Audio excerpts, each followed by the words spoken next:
জামায়াত ইসলামী এরা যে কত বড় জঘন্য হতে পারে তার কিছু আরেকটা নিদর্শন আপনাদের সামনে তুলে ধরার চেষ্টা করব। ইমাম খাদেমের সম্মানী ভাতার টাকা মারল জামাত নেতারা। কেশবপুরের ঘটনায় থলের বিড়াল ফাঁস। ইউনুস বিএনপি জামাত চক্রের মেঘা বাটপারি ও চরম নৈতিক দেউলিয়াত্ব। দর্শক, আজকে আপনাদের সামনে আমি এই জামাতিদের কিছু চরিত্র তুলে ধরার চেষ্টা করছি। ধর্মের দোহাই দিয়ে রাজনীতি করা দলগুলোর নৈতিক দেউলিয়ত্ব যে কতটা নিচে নামতে পারে তার এক ভয়াবহ, একই সাথে চরম লজ্জাজনক প্রমাণ আমাদের হাতে এসেছে যশোর থেকে। যশোরের কেশবপুর উপজেলার পজিয়া ইউনিয়নের গোভাঙ্গা বাইতুন্নুর জামে মসজিদের প্রকৃত ইমাম এবং খাদেমের নাম কেটে সরকারি সম্মানী ভাতার তালিকায় নিজের নাম ঢুকিয়ে সরকারি টাকা মেরে দেওয়ার মতো ঘৃণ্য কাজ করেছে স্থানীয় দুই জামাত নেতা। বন্ধুগণ, ঘটনাটি সামান্য টাকা পয়সার নয়, এটি হলো জামাত শিবিরের ডিএনএতে থাকা আসল মানসিকতার বহিঃপ্রকাশ। যে ইমাম মসজিদে পাঁচক্ত নামাজ পড়ান, যে খাদেম মসজিদের সেবা করেন, তাদের মুখের গ্রাস কেড়ে নিয়ে নিজেদের পকেটে ঢোকানোর ধান্দা করেছিল পাজিয়া ইউনিয়নের জামাতের সভাপতি মাসুদ কামাল এবং ২ নং ওয়ার্ডের জামাতের সভাপতি আব্দুল মোতালেব মোল্লা। দর্শক, আপনি দেখছেন স্ক্রিনে এই নুরানি চেহারার সেই বাটপারদের আপনি দেখছেন। বিষয়টি যখন এলাকায় জানাজানি হয়ে যায় এবং সাধারণ মুসল্লিরা ক্ষোভে ফেটে পড়ে, স্থানীয় সংসদ সদস্য এবং উপজেলা জামাতের আমিরের কাছে লিখিত অভিযোগ জমা দেন, তখন কোনো উপায় না পেয়ে লোক দেখানো অব্যাহতির নাটক সাজানো হয়েছে। এরা নাকি ইসলামী হুকুমত কায়েম করবে। আমি আমার আগের বহু ভিডিওতে বলেছিলাম, ২০২৪ সালের ৫ই আগস্টের পর ইউনূস এবং বিএনপি তারেক রহমান যে অপশক্তি তুলে নাচিয়েছে, আজ ক্ষমতার কাছাকাছি যেতে তাদের আসল রূপ বের হতে শুরু করেছে। ১৯৭১ সালে যারা হানাদার বাহিনীর সহযোগী হয়ে সাধারণ মানুষের, মুক্তিযোদ্ধাদের এবং হিন্দু সম্প্রদায়ের ভিটেমাটি লুট করেছিল, ২০২৬ সালে এসে তারা এখন মসজিদের ইমাম আর খাদেমের সরকারি ভাতা চুরি করছে। এই জামাতিদের আসল চরিত্র। জামাতিরা এই লুটপাট এবং মানুষের ধন সম্পদ লুটে খাওয়া ছাড়া এরা আর কোনো কিছু পারে না। এদের চরিত্র এটা এটা পুরা ডিএনএ তে ঢুকে গেছে এবং এরা এটা ছাড়া কোনো কাজই করতে পারে না।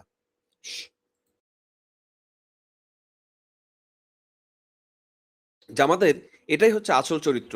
১৯৭১ সাল থেকেই তারা লুটপাটের মাস্টার এবং সেই লুটপাটের কাজটা তারা এখনো করাতে খুবই সিদ্ধহস্ত। তার প্রমাণ কিন্তু এটাই দেখাচ্ছে। আসুন ঘটনাটির ভিতরের তথ্যগুলো আমরা একে একে উন্মোচন করার চেষ্টা করি।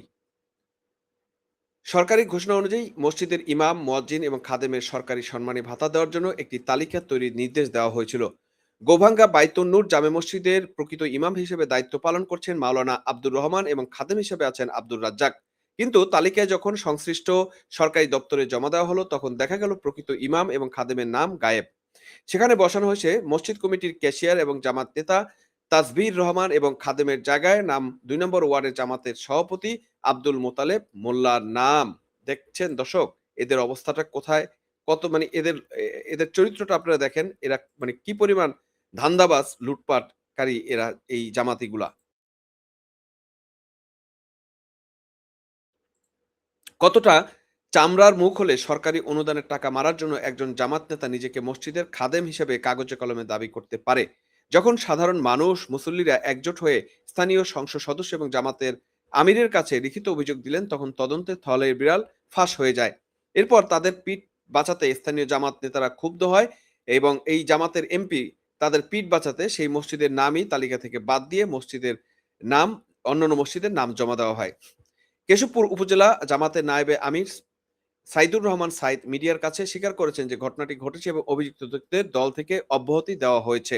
কিন্তু প্রশ্ন হলো, ধরা পড়ার পর অব্যাহতির নাটক দিয়ে কি ঘৃণ্য অপরাধ ঢাকা যাবে? ধরা না পড়লে তো মাসের পর মাস এই সরকারি টাকা জামাত নেতাদের পকেটে যেত। আসলে এটাই হলো জামাতের চরিত্র। ওই যে সংসদ সদস্য যে এখন তো মানে মানুষের কাছে সব সামনে চলে আসছে দেখে সে তাদেরকে বহিষ্কার করছে বা এটা তাদের বাদ দিচ্ছে, মানে ন্যায় নীতি দেখাচ্ছে। আসলে সে এটার সাথে জড়িত যায় দেখবেন। কারণ তার পরামর্শে হয়তো এই কাজটা তারা করেছে। আজকে যারা এই ঘটনাকে বিচ্ছিন্ন বলে চালানোর চেষ্টা করছেন, তাদের ইতিহাস স্মরণ করে দেওয়া দরকার। জামাত ইসলামীর এই লুটপাতের মানসিকতা কিন্তু কোনো নতুন বিষয় নয়। ১৯৭১ সালে মহান মুক্তিযুদ্ধের সময় পাক হানাদার বাহিনীকে সহায়তা করার নামে আল বদর, আল রাজাকার বাহিনী গঠন করে এরা কি করেছিল? সাধারণ মানুষের সম্পদ দখল, সংখ্যালঘু হিন্দু সম্প্রদায় এবং মুক্তিযোদ্ধাদের বাড়িঘর লুটপাট এবং সম্পত্তি দখল ছিল এদের মূল কাজ। ৫৪ বছর পর আজ যখন রাষ্ট্রীয় ক্ষমতার কাছাকাছি আসার সুযোগ তৈরি হয়েছে, তখন তাদের লোভের হাত এসে পড়েছে মসজিদের ইমাম হতে শুরু করে বিভিন্ন সরকারি বরাদ্দকৃত চাল এবং দান খয়রাত এগুলোর উপর। কোনো কিছুই তারা ছাড়তে চায় না। এর আগে অনেকগুলো ঘটনা কিন্তু আপনাদেরকে আমি বলেছি। মাদ্রাসায় বলাৎকার, নারীর উপরে নির্যাতন, অন্যের জমি দখল এবং রাষ্ট্রীয় সম্পদ হরিলুট। এগুলোই তো আসল পরিচয় হলো এই জামাতিদের। যখনই ধর্মের পোশাক গায়ে জড়িয়ে এরা ক্ষমতার প্রভাব প্রতিপত্তিতে আসে, তখনই দেখা যায় এদের ভিতরে আসল চেহারা। জনগণের টাকা, রাষ্ট্রীয় অনুদান কিংবা এতিমের হক কোনো কিছুতেই এদের পেটের ক্ষুধা মেটে না। এখন প্রশ্ন হচ্ছে এই লুটপাটকারীদের আজ রাষ্ট্রীয়ভাবে ছাড় দিচ্ছে কারা? ২০২৪ সালের ৫ই আগস্টের পর তথাকথিত সংস্কারের নামে বাটপার ইউনূস মার্কা প্রশাসন তৈরি করা হয়েছিল। আর আজ এই একই রাজনৈতিক ধারা বয়ে নিয়ে চলছে তারেক রহমানের বিএনপি এবং জামাত এনসিপি অক্ষ। এরা পুরো দেশকে এক অনিশ্চিত দেউলিয়াত্বের দিকে ঠেলে দিয়েছে। একদিকে দেশের প্রধান অর্থনৈতিক খাতগুলো মুখ থুবড়ে পড়েছে, বৈদেশিক মুদ্রার রিজার্ভ কমেছে, ইউরোপের বাজারে আমাদের পোশাক রপ্তানি ধস পড়েছে, আর অন্যদিকে তৃণমূল পর্যায়ে এসে নেতাকর্মীদের সরকারি অনুদান এবং সম্পদ লুটপাটে ব্যস্ত হয়ে পড়েছে।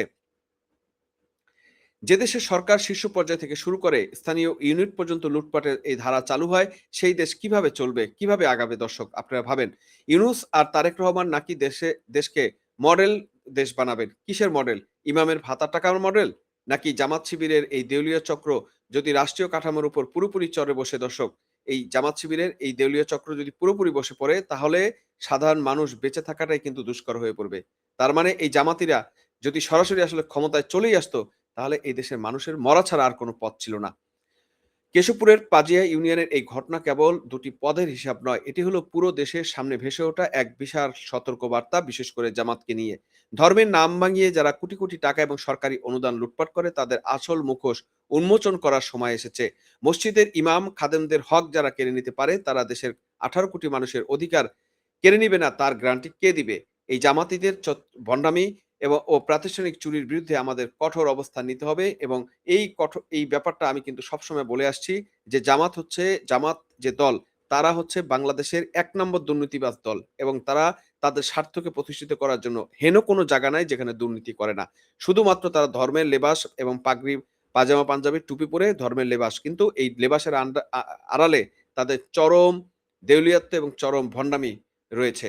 দর্শক, আপনারা কি মনে করছেন কেশবপুরের এই ভণ্ড জামাত নেতাদের বিরুদ্ধে কি শুধু দলীয় অব্যাহতি নাটক যথেষ্ট, নাকি তাদের উপযুক্ত আইনি শাস্তি দেওয়া উচিত? বাটপার ইউনুস এবং বিএনপি, জামাত, এনসিপি চক্রের এই অপশাসন নিয়ে আপনার মতামতগুলো আমাদেরকে জানাবেন। ভিডিওটি বেশি বেশি শেয়ার করুন, লাইক করুন এবং প্রতিটি দুর্নীতির খবর সবার আগে জানতে আমাদের চ্যানেলটি সাবস্ক্রাইব করুন।